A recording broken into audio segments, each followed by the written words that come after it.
Your success in life, whether you feel successful or not, is determined by this one factor. Stay tuned while I explain to you what the biggest tripping point is for everyone on the planet.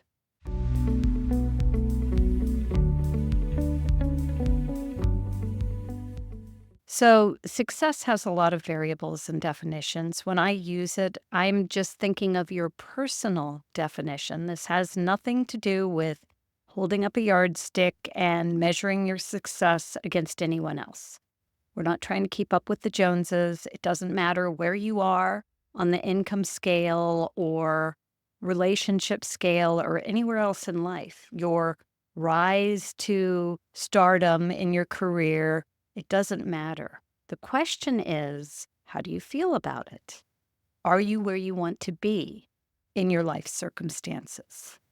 Your health, your general happiness. Are you where you want to be? That's how I measure success. It has nothing to do with anyone else. But sadly, most people are not where they want to be. And the main reason for that is they're scared. They have dreams and aspirations that they never take action on. And then they get into self-flagellation and beat themselves up for not taking action or just still being a few months or a few years or a few decades in the same circumstances. It's sad, but we all have a choice to change these things. So the tripping point is fear, and fear is a choice. I know sometimes it doesn't feel like it because it's an emotion, and the only way we can control emotions, because they come from your subconscious, the only way to control them is through your thoughts. But you can control your thoughts. That's a choice. And when you control your thoughts, you do, in effect, control your emotions. So where does fear come from? It is a programmed instinctual response from your brain. There's an area you may have heard of called the amygdala, which is the oldest aspect of the brain, and it's there to ensure our survival, which was very, very important back in the day when we were cavemen, hiding or running from wild animals.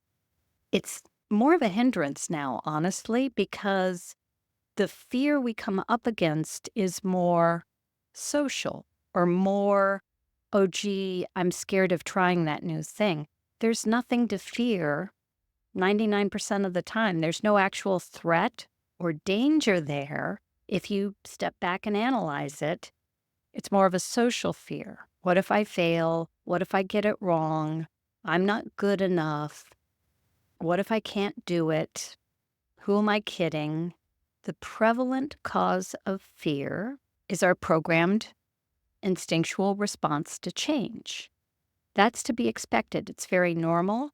What we don't have to accept, and we have a choice here, is accepting it, allowing fear to dictate our results, our success or failure or lack of trying. It's all choice.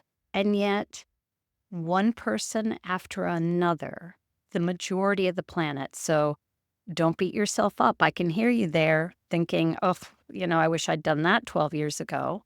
The majority of the planet is stuck with some kind of fear. It may not feel like fear. It could feel like procrastination. I'll do it later. Maybe I didn't really want to do it. You might talk yourself out of it because of whatever, not fear-based reasons, but circumstances. You'll try and be logical, rational. Well, that doesn't make sense because, but it's actually fear. Your subconscious is playing tricks on you. It's tricky that way. It's pulling tricks on you, trying to get you to stay where you are in your comfort zone. And our comfort zone, if you've been there a while and you really don't want to stay there, is not all that comfortable. And it's definitely not how we feel accomplished or successful in our lives.